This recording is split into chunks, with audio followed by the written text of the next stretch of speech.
Welcome to part 2, people. This is my tutorial on creating fluid grid layouts, responsive layouts.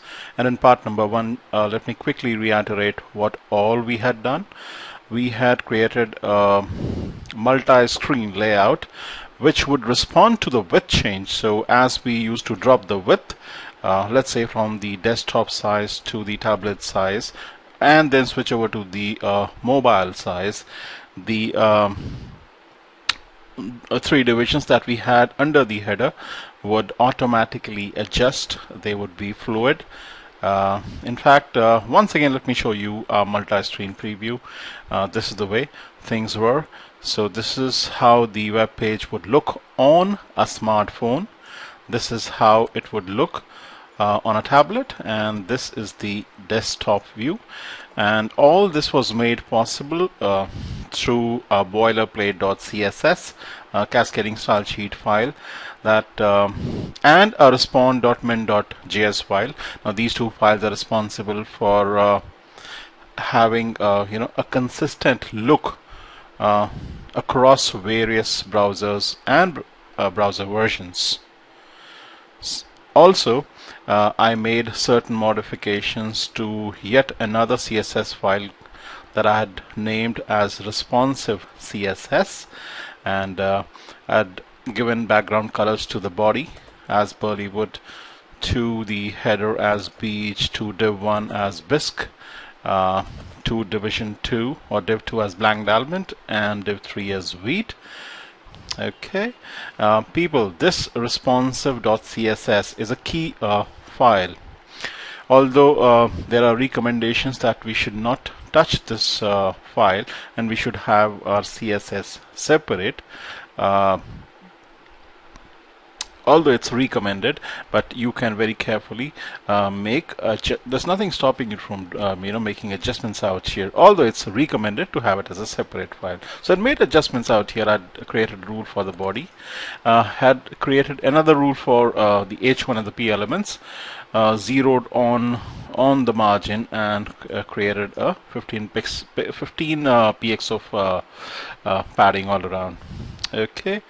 There used to be okay, now again, let's talk about this responsive CSS file. Now this file has three media queries for the mobile platform, for the smartphones, for the tablets, and for the desktop, and they're out here. So what happens is, when this CSS file is read, automatically the correct CSS is picked up, it's read, and it's executed, and that happens through media queries. Okay, so see, there's a media query out here which makes sure that it affects only screens with a a minimum width of 481 px.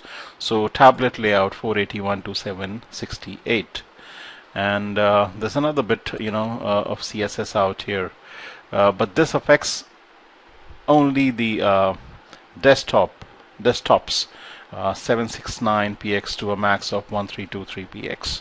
Okay, so this responsive CSS file is actually divided into three sections.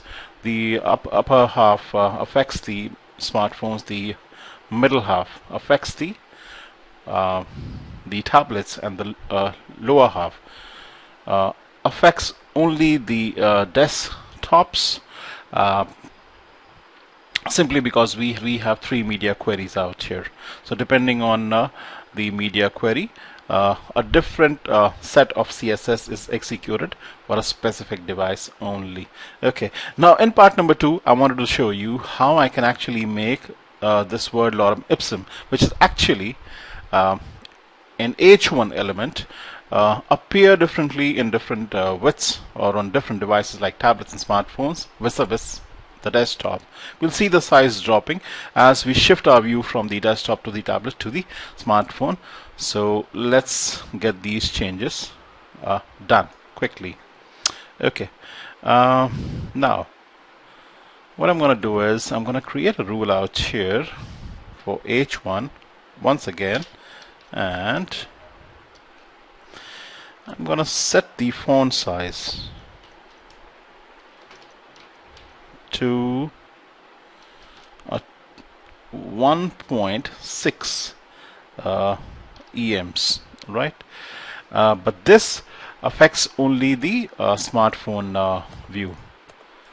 As you can see as you saw out here, the the size of the H1 suddenly dropped. The default is 2, it's dropped to 1.6. Now what happens when you make the change to the smartphone or the mobile platform CSS? It cascades, or it ripples across to the tablet and the desktop view as well.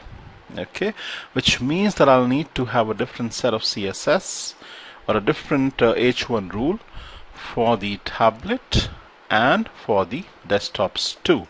So let's see how I affect the change. I'm going to go out here in line number 87, and where I need to write the CSS for the tablet layout.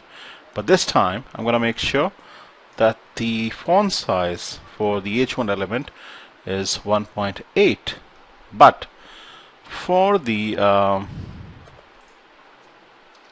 desktop view it's gonna be the default 2 EMs. Okay, and now let me say save all, and let's take up a preview in my browser Chrome, Google Chrome. Let's see the H1 element drop its size as I shift from one view to the other. Okay, so this very clearly is the desktop view, people. I'm gonna slowly show you the shift in size of the H1 element as I go from one device size to the other. So I'm gonna very soon shift to the tablet view. So this is the tablet layout, people. So notice the lorem ipsum suddenly drop its size there. Okay, and let's now get inside the smartphone, the mobile layout, and you'll see the lorem ipsum H1 out here drop its size further. There, it dropped itself by 0.2 EMs. There, a subtle change out there. There, right. So that's happened perfectly, very good. Now what I wish to do is, next up, people, I want to have my images drop,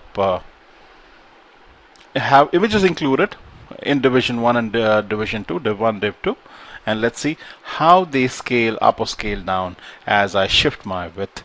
So I'm gonna have to write one more rule, and this is gonna be for the mobile, as it's gonna ripple down to the tablet and the desktop too. You see, you write the CSS for the mobile platform and it ripples down, but the reverse is not true. Okay, so I'm gonna say image, and I'm gonna say max width width, sorry, DTH. I'm gonna set it to 20%.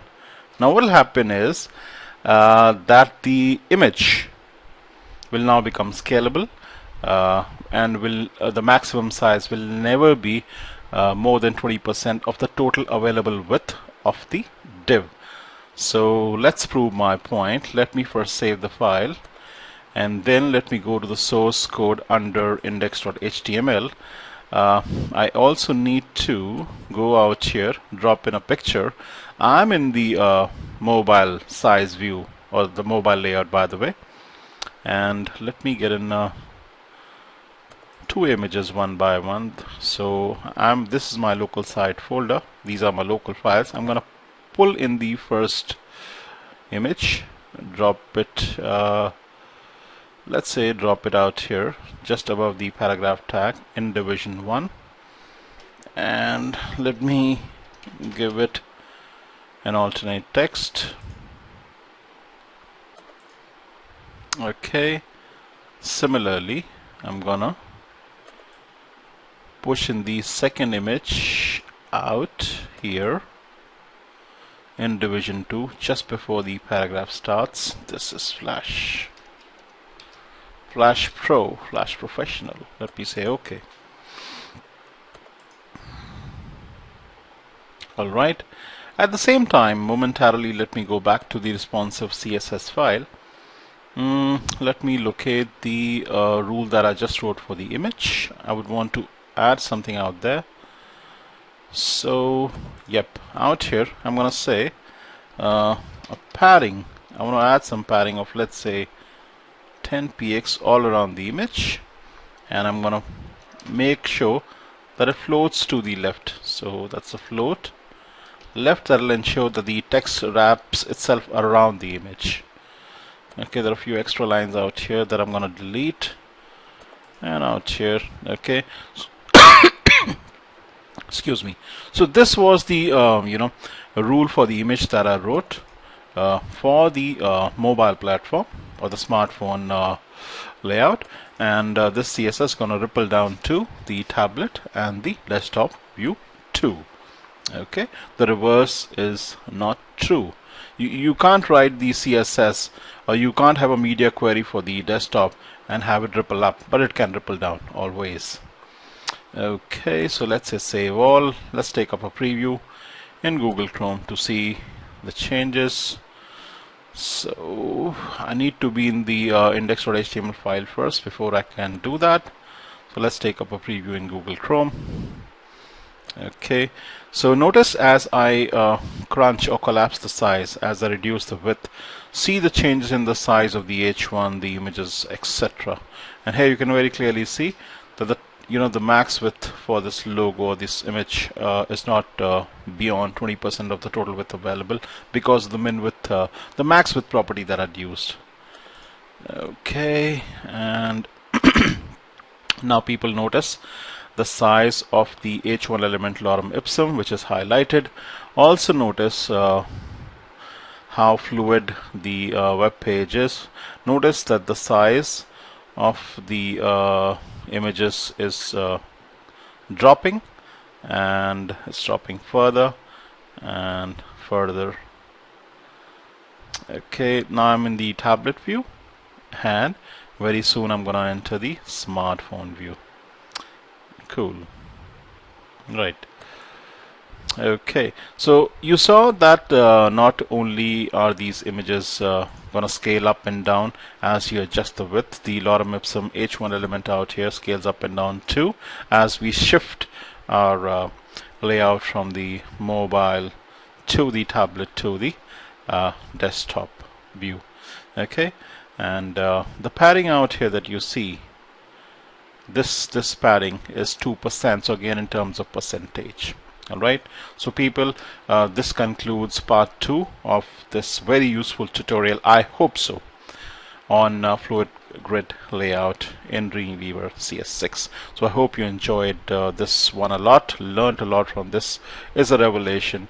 It's a great, very strong feature of Dreamweaver, and as I said, probably the best thing that ever happened to Dreamweaver.